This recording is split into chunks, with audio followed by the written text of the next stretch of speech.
I was with Jack for 6 years, but he never married me. I got mugged at the alley and called him. She's just my assistant. In this foreign land, someone might be following her. It's dangerous. You suffocated me all these years. Fine, I'll marry you when I get back. He hung up on me, and I bled out in that foreign alley. When I opened my eyes again, I was back 6 years ago. This time I no longer wanted to marry him. Victoria, I love you. You said if I win this race, you'll be with me. I saw 19-year-old Jack on his bike, confessing his love passionately. At 19, he was flashy, cocky, with a face that could turn heads. Those eyes, full of charm and tender looks, could drown someone in them. The summer sun was so hot it almost brought tears to my eyes. I stared at him, dazed. I was reborn 6 years ago. How long had it been since he looked at me with such passionate love? I couldn't remember. What I recalled were his cold eyes, telling me to stop being childish. We had a bet on this race. I said if he could beat me on this track, I'd be with him to win. He sped up on the deadly curve, risking his life. He won the championship. I rushed to him, hugging him as tears flowed. He kissed me in front of everyone. Then we started a 6-year-long entanglement. When he loved me, he lifted me to the skies. When someone disrespected me, he'd beat them up. I liked racing. Despite falling several times, he kept practicing just to talk to me. Once, I coughed because of secondhand smoke. He quit smoking and made sure no one smoked around me. Everyone around him said they had never seen him love someone so much. They were sure I'd be his wife. I once believed we could have a lifetime together. Until he left me to die in the streets for another woman. Things started to change in the 5th year. He began staying out late.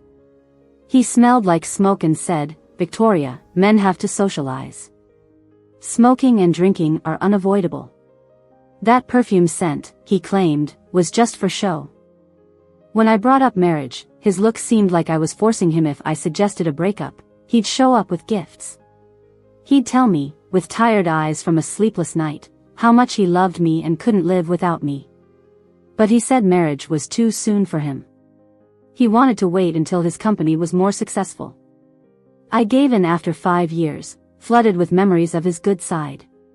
But then he fell for another woman, Mandy. Mandy was his assistant. He saved her from a bar. Her father sold her to a 50-year-old man for $10,000 to pay off gambling debt. She said she'd work for 2 years at Jack's company to repay it. He went from despising her incompetence to working overtime, personally guiding her. Jack took her on a business trip to Italy without telling me. I found out at a racing sponsor event. I saw him socializing with her when a man started harassing Mandy. Jack punched the guy and pinned him to the ground, aggressively. He held her, comforting her, saying she was safe with him. Mandy clung to him, asking tearfully if he'd protect her forever. Jack didn't reply. He saw me standing at the other end of the hallway. I bit my lip, tasting blood, my heart aching. He could get just as angry and protective for another woman. Maybe he felt something for her from the start. Jack never was a kind-hearted man. I turned and walked away, drove fast. He chased me, eventually cutting in front of me. I crashed into him. His car almost flipped. I stopped, my hands shaking. When I saw him step out unharmed, I collapsed on my car. He ran over and hugged me tightly. He explained, "Since she's my responsibility, I must ensure her safety." He pulled out a ring, slipping it onto my finger. "I plan to close this deal and then propose to you with a grand setup. Now, it's ruined." Yet later, for Mandy's call, he left me alone on the street. Mandy sounded terrified on the phone. "Jack, someone's following me. I'm scared." "Is it the person we offended?" Before she finished speaking, he hung up. Jack said he had something to do, told me to get to the hotel myself, and left me in his car's exhaust. Next moment, I got a text message. Mandy sent over a screenshot. It was that ring, telling a customer, "The ring got lost, sorry we replaced it with a necklace." She told me this ring was something a customer ordered 6 months ago. So, when he said he was going back to propose, it was all a lie, just a temporary excuse to comfort me. No wonder the wedding kept getting postponed. I asked her, didn't he say he was in danger? She replied, Jack's probably already come to save me, right? Do you really want to tie him down just because you've been together for 6 years? I was just testing him. When he held me, I could hear his heart racing. It wasn't just that one time. He's fallen for me. He said 6 years is long enough, he's tired of you already. There are many things I'll slowly share with you. I never got to reply to this message. Someone covered my mouth and pushed me into an alley. 2 foreigners demanded that I hand over everything valuable after giving them my stuff. They looked at me with sleazy expressions. They started getting handsy. During the struggle, I fumbled for my phone that had fallen and pressed the speed dial. I didn't know who it called, but when it connected, I heard Jack's impatient voice. She's just my assistant, in this foreign country, she thinks someone's following her, it's dangerous. You're making it hard for me to breathe. Fine, let's just get married when I get back, okay? He hung up on me. I didn't get another chance to call for help. One guy still had his hand over my mouth while the other started tearing off my clothes. I bit into his palm and kicked the other guy in the groin. They got really mad, called me a bitch. My throat was slit with a small knife, blood poured out. I died in a foreign alley. Then I was reborn 6 years earlier. This time, I don't want to marry him. Looking at his smiling eyes, there's no excitement left. I looked at him coldly this time, even if I die, I won't let you win the race. Jack was stunned by my words. The crowd that was jeering suddenly fell silent. I put on my helmet, focusing straight ahead. I had one thought, win this race, I can't end up with him again. When the gunshot went off, I sped off like an arrow. Jack's car was tight on my left side. The narrow path only allowed one car to pass. In my past life, my feelings for him made me relent here. But this time, I accelerated without hesitation. People nearby were yelling that I was out of my mind. Speeding on such a dangerous curve, I truly was heartless toward Jack. My move put me way ahead, and Jack, forced to slow down, crashed off the racetrack. Soon, I reached the finish line. Jack had climbed up from the ground, his car totaled. He was holding his injured shoulder, looking at me. Calmly, I flipped him off, grabbed the trophy, and walked off without looking back. He limped after me, his expression turning panicked, grabbing my hand. Do you really hate me that much? You'd risk accelerating on a dangerous curve just to cut ties with me? We were supposed to be together, I scoffed, yanking my hand away coldly. Who do you think you are? Just because you chase me means I have to say yes? You lost the race, stop bothering me, you're annoying. Jack looked mortified. He was a privileged young master, never had to stoop so low to pursue someone before. While I had never accepted his advances, I'd also never spoken so harshly to him. Especially in front of so many people. His face twisted in anger. Victoria, you'll regret this. I chuckled lightly, saying never, as I brushed past him and rode my bike away down the mountain path. Reflecting on everything. Regret? My biggest regret was ever being with you. We didn't even last the 7-year itch. You fell for another woman. I first met Jack at a banquet. I was ridiculous and out of bounds, just trying to embarrass my dad. At his birthday party, I replaced the watch my stepmom was gifting him with a green hat. I laughed at him. Dad, this hat suits you perfectly. You cheated on mom back then, now you're getting cheated on by another woman, serves you right. My dad's face turned extremely sour, he didn't hesitate to smash his teacup on my head. With blood streaming down my face, I grinned at him and told him there was another surprise waiting for him. My stepmom, though an old-school actress, had gotten all her resources by sleeping around. I played all the videos at the birthday banquet. The number of men was outrageous. My dad's face turned greener than the hat I gave him. Stepmom's face contorted with rage, ready to slap me, but I fought back just as fiercely. She ruined my once happy family, lured my dad into divorce. Dared to send their intimate videos to my mom, mocking her for being old and unable to keep a man. First love, so what? My dad said my mom was boring. He had been tired of her for years. Finally, she sent over the ultrasound showing she was pregnant. My dad suggested divorcing my mom, even offering her 35% of the company's shares. My mom's postpartum depression resurfaced, and she jumped from upstairs, ending her life. Not long after, my dad married that woman. She pretended to be nice to me at first. But soon, her true colors showed. She abused me, pinching me until I was black and blue where no one could see. She would purposely not leave me any food. Karma hit when she went to a gala, got pushed by another female star over seating, fell, and lost the baby. She could never get pregnant again. My dad started seeing other women, but no one ever got pregnant again, maybe because of his weakened body over the years. Now at 18, I've inherited my mom's company shares, holding 35%. I don't need to spare him any face. He yelled at me to get out. If it wasn't to smoothly inherit the shares, I wouldn't stay in this home. I turned around to leave, and my stepmom, crazed, came at me with a knife, trying to kill me in front of everyone. Clearly, she was out of her mind. Jack kicked her to the ground and pulled me into his arms. Security pinned her down in front of everyone. She's definitely going to prison. I looked up into his amber eyes, filled with interest as if he had found something amusing and rare. He said, "Thought this birthday party would be boring, but you're interesting. What's your name?" He was strikingly handsome, naturally exuding nobility, and he saved me. Even a rebellious teen like me had to respond. "Victoria. You're such a rogue. If I were a rogue, I would have you repay me with your life. Too bad I'm not into men. My dad's a prime example. Remember the name Jack. I'll be your future boyfriend." Later, he transferred to my school, knowing I had an interest in car racing. He learned racing too and hurt himself in a crash. His friend Zach called me to visit. Lying on the bed with his hand bandaged, he blamed Zach for telling Mehe had wanted to wait until he could show off his skills in front of me. That was when I started feeling something for him.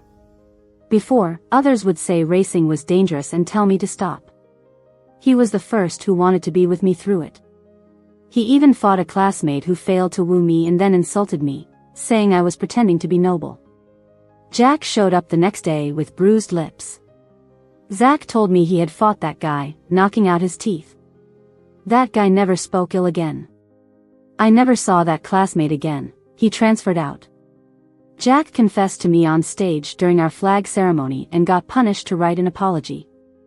He proudly showed me the apology as proof of his love. He turned down other girls' confessions, telling them he liked someone named Victoria. He would cross half the city on a snowy night just to bring me a sweet potato, still warm from his chest. He often asked, "Fallen for me yet?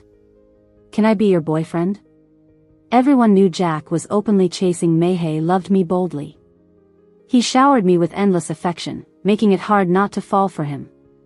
I made a bet that he could date me if he won a racing competition. I pretended to lose, but it gave him a chance to hurt me. I met Mandy 5 years earlier than in my previous life.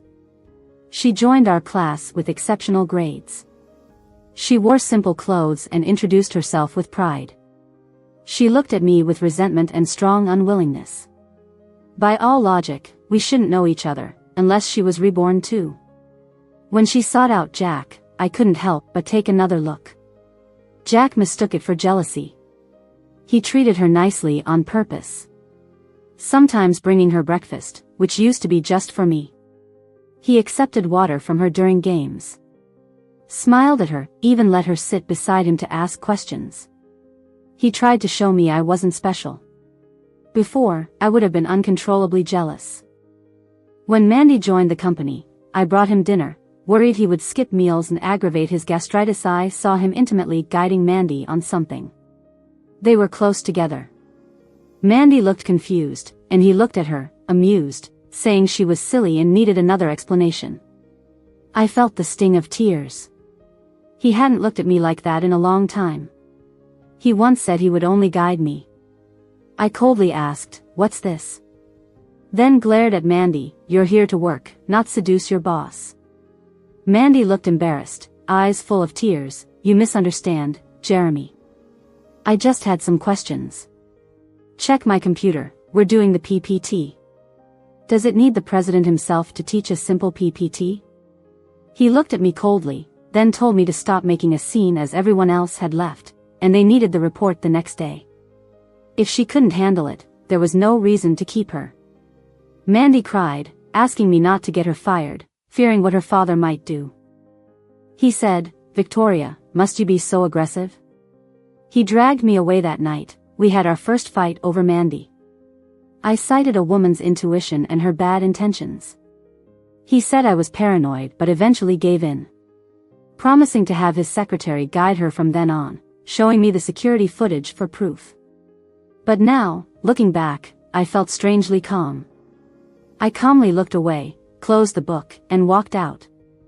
I heard a table being kicked over behind me and Jack yelling furiously at Mandy to get lost. "Don't bother me. I won't talk to the teacher. I have no obligation to teach you. You weren't specially recruited, and you can't even do such a simple question." See how easily he sees through this now. It's just a close-up trick. How could he be so stupid after 6 years of experience? Mandy followed me into the bathroom. She looked at me with a smile. "Hello, Victoria." I didn't want to engage and tried to leave, but she blocked my way. "Don't pretend you don't know me. Your first look at me wasn't like you were seeing a stranger. You've come back too. Victoria, you couldn't beat me in our past life, and it will be the same this time. You'll watch him leave you again." She started telling me how Jack chose her over and over again in our past life, abandoning me. On Valentine's Day, she said her father abused her again. He immediately drove to her house, gave her father a piece of his mind, handed over some money, and made him sign a contract promising never to bother her again. No wonder he rushed off after taking a call that day and returned with a bruised hand. He told me a project went wrong, and he got mad. On our 6th anniversary, she called him terrified of the thunderstorm, saying she felt like her father was about to hurt her again. He rushed over to stay with her. Jack hurriedly gave me a necklace, kissed me, apologized, saying he couldn't celebrate our anniversary because his mom was sick. When I offered to go with him, he asked me to stay back. His mom always thought poorly of me after what I did at my dad's birthday party. She thought I was untamable, not fit to marry into Jack's family that needed a docile daughter-in-law. Because I loved him, I endured her constant cold sarcasm. So I believed he was keeping me away to not worsen her condition. While I sat alone with a meticulously prepared cold dinner thinking of ways to win his mom's approval, he was comforting another woman. He had betrayed me so many times, giving his past affection to another woman while protesting his love for me. It was disgusting. She spoke with a grin, trying to see sadness or anger on my face. Even with the knowledge of all this betrayal, my heart ached instinctively. I slowly wiped my palm, struggling to maintain my composure. Not everyone treats garbage like treasure. If you like that trash, go ahead. But right now, he doesn't seem that interested in you. Mandy suddenly fell to the ground, slapped herself, reddening her face, dirtying her uniform, and messing up her hair. She looked at me with a twisted smile. "Victoria, if you bully me out of jealousy, what would others say? Since you don't have a great reputation, no one will believe you. You're destined to lose to me." I watched her drama coldly. Living another life didn't clear her head. If anything, she's stupider. Using every trick for someone like that wasn't worth it. Rumors of me bullying Mandy spread across the school. I ignored Jack's advances but lashed out at every girl getting close to him.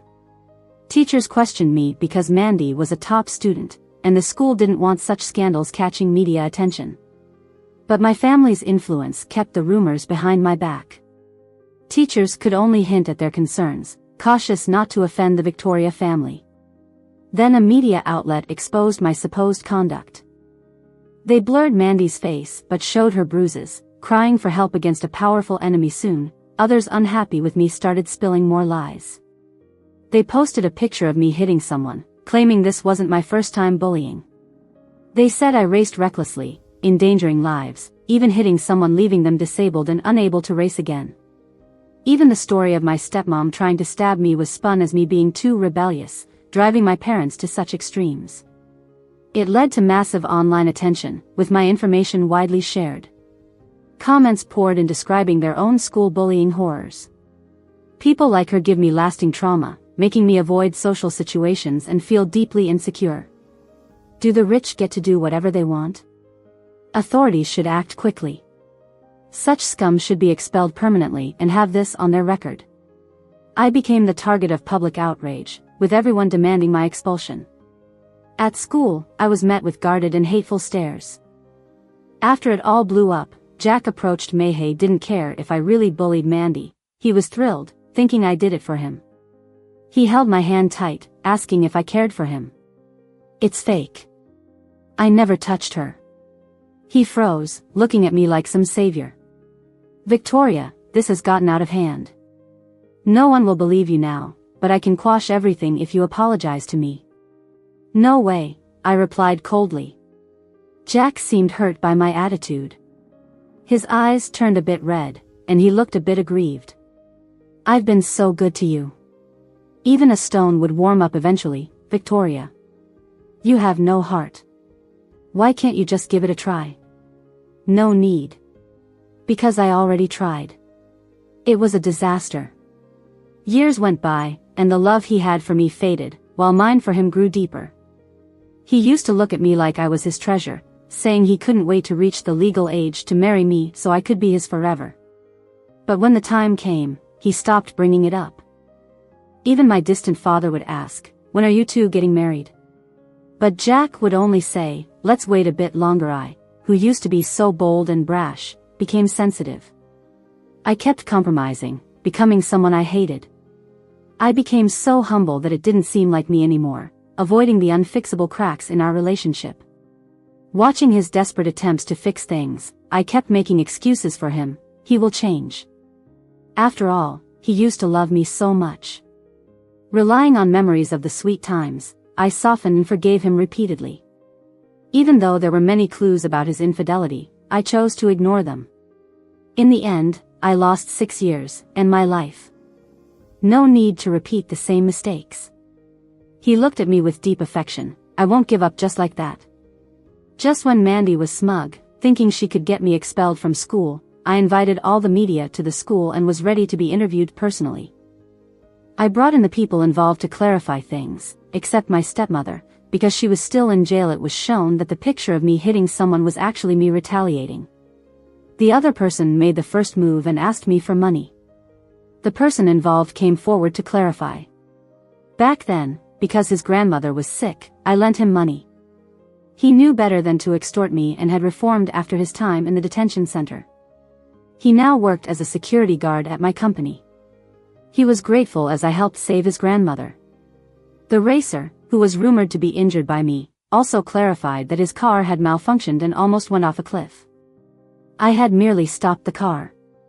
If it weren't for me, he might not just be injured but dead. As for my stepmother's video, I didn't show it again. After all, we were all students, and it was inappropriate.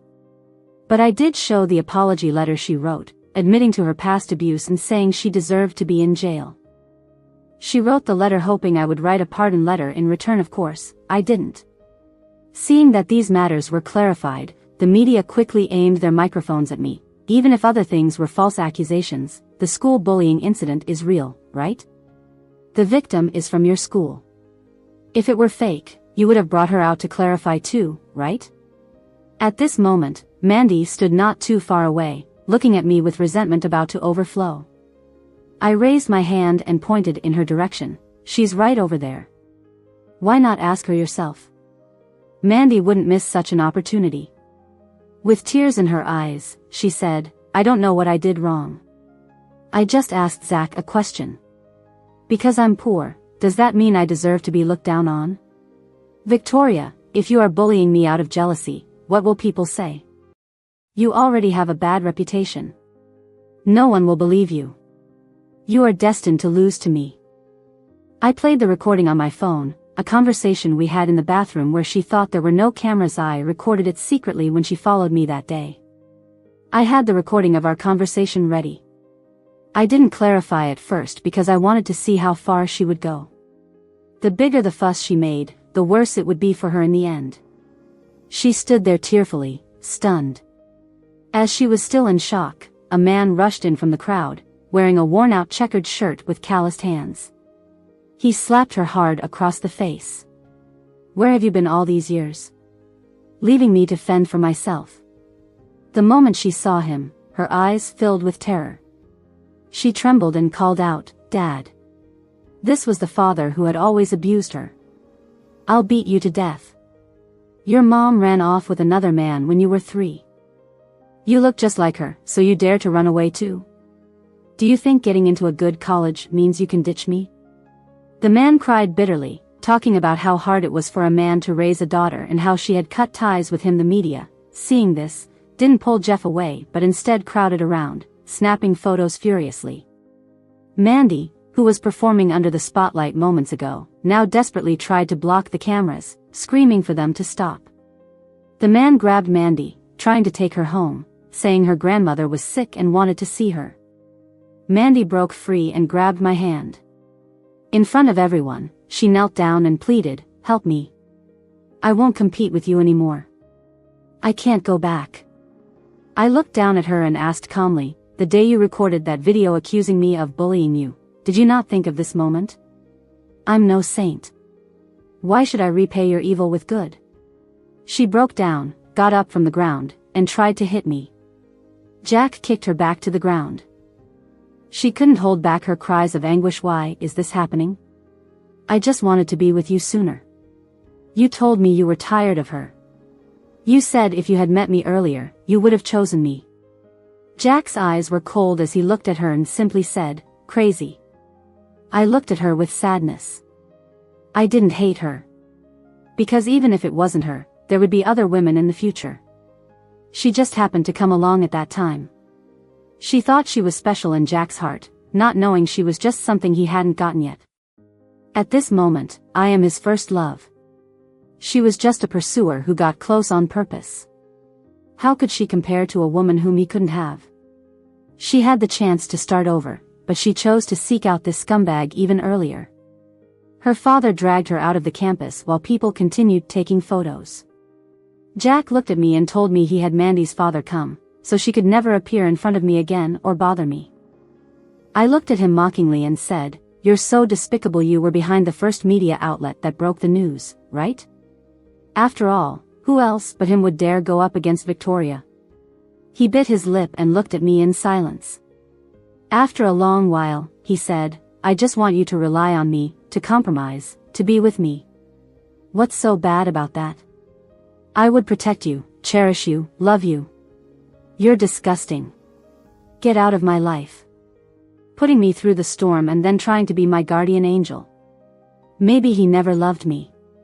He just wanted to see the roses with thorns in the wilderness yield to him, willingly removing all the thorns for that feeling of conquest. His face twitched, looking utterly embarrassed, his knuckles pale from the tight grip, his face almost white. He cried, his voice trembling, "What do I have to do to make you love me?" No longer the high and mighty Jack, now he was so humble it didn't seem like him. Never had he begged anyone so sadly.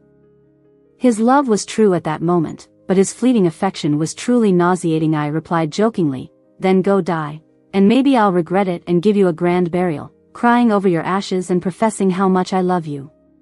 After saying that, I pushed him aside and walked away. I applied to be an exchange student, really not wanting to get entangled with Jack anymore. The day I got accepted, I was kidnapped. I woke up in a deserted villa area, only to find a now skeletal-looking Jack. He no longer looked like the carefree playboy he used to be. Now he looked a bit repulsive. I looked at him coldly, with a hatred I never felt before in my eyes. He raised his hand to touch my eyes, his voice full of bitterness and choking up. "Victoria, don't look at me like that. It hurts my heart." I lost control and screamed at him hysterically. "Why can't you leave me alone? Haven't I made myself clear? I don't want to see you again." He was like a vengeful ghost haunting me, constantly appearing by my side, reminding me of all those loathsome past events. Only I remembered I hated him. I hated that after giving me his unique favor, he threw me aside. But after everything, my hatred for him dissipated, leaving only disgust. I didn't want to be entangled anymore. I wanted a new life. "Are you leaving?" he asked. "Yes," I replied. "Is it because of me?" "Yes." His eyes filled with pain and unwillingness. "Victoria, I've been dreaming, on and off, of us being together for the past 6 years. We almost made it to marriage, but then I wake up, realizing it was just a dream. How can a dream feel so real?" He looked at me with hope, but soon his eyes were flooded with panic. If he really saw the past, it would not only be sweet memories he'd see. He'd see himself changing his mind, repeatedly lying to me for another woman. He'd see my lifeless body on the street while he rushed to console that frightened woman. He muttered, "Everything was real. But I didn't even like Mandy. I just wanted to piss you off. How could I have changed my heart for her?" Those past events resurfaced, and still, he kidnapped me. I gritted my teeth and said, "Because you're vile. You can curse me all you want. Just don't leave me." Jack pulled me tightly into his arms. I opened my mouth and bit down on his shoulder. How dare he, after knowing all his shameful acts, still have the audacity to hold on to me? He held on even as I bit through his flesh, his hot tears drenching my neck. "I only loved you." It was a momentary lapse with her. "I never wanted to leave you. I really wanted to propose to you. I don't know what got into me. Whenever she called, I couldn't control myself and would leave you to see her.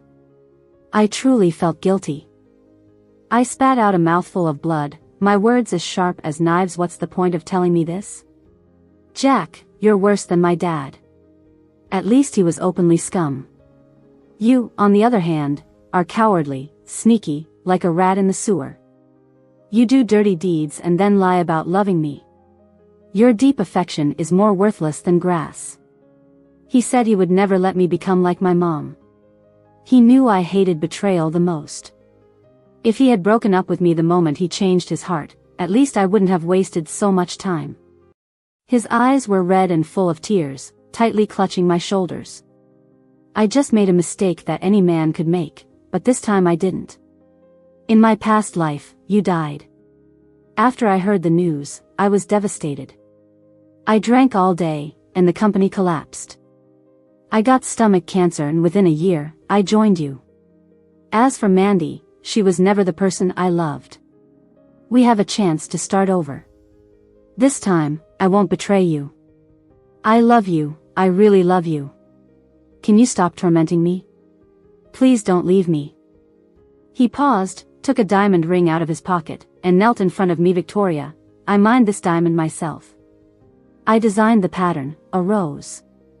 From the moment I first saw you, you were like a blooming, thorny rose that deeply attracted me. You are the unique blue diamond. In our past life, I wanted to marry, but the ring he proposed with was just one he planned to buy for a client, casually fooling me. Jack, there are no second chances." I heard the sirens outside the house. Watching the officers rush in and pin him to the ground, that priceless ring fell to the floor. I didn't take another look. Ever since I was killed in my past life, I installed an alert and location system on my phone to guard against such situations. When he was hysterically entangling me just now, I pressed the quick alert button. Sure enough, when in trouble, it's best to call the police. He tried to resist and was immediately kicked and handcuffed. I was untied. "Jack, you will never have another chance to entangle me." I looked at him and silently said, "Goodbye forever." The next time I heard about Jack was 2 months later, when I was a French exchange student. I got a call from an old classmate. They said Jack had multiple organ failure and wouldn't live much longer. The reason was that Mandy had stabbed him multiple times with a knife. When Mandy's father took her away, it wasn't to visit her grandmother. Her father had taken a dowry of 66,000 yuan from a villager and sold her to a man in his 50s. The man would beat her regularly, making her look horrible. He also had some twisted hobbies. Everywhere she went, people mocked her. Even if you got into a prestigious university, it was of no use. You still ended up marrying an old man. She finally escaped and waited outside the police station, hoping Jack would help her. Jack's family had to work hard to get him released on bail. On the first day he got out, he saw Mandy and was immediately annoyed. He said this was the police station. If she had problems, she should talk to the police. Mandy said that domestic affairs couldn't be handled by the police, and her family sided with the man. They said she was being unreasonable, and when she went home, she'd face even harsher beatings. Jack refused to help her and even told her that he had called her father to take her back, telling her to get lost. Mandy lost control and, with a knife she had, started stabbing Jack while babbling. She said that in the past life, she loved him dearly. He had feelings for her, but after that bitch died, he sent her back to her father. Her father resented her for doing well and ignored her, even dared to have her disciplined. When she got back, she was beaten even more fiercely. On a winter night, she was beaten near to death and then thrown outside. She froze to death. She thought meeting him early would make him love her more and escape her past life. But he ruined her life again, making her live even more miserably. He deserved to die. In the end, Mandy was declared insane and wasn't sentenced, but was placed in a mental hospital for treatment. I said, "That's a pity," calmly, and hung up the phone. I put on my helmet and rode my bike through the mountain roads, embracing the summer breeze. Victoria, reborn from the ashes, your long and beautiful life is just beginning, with infinite possibilities ahead.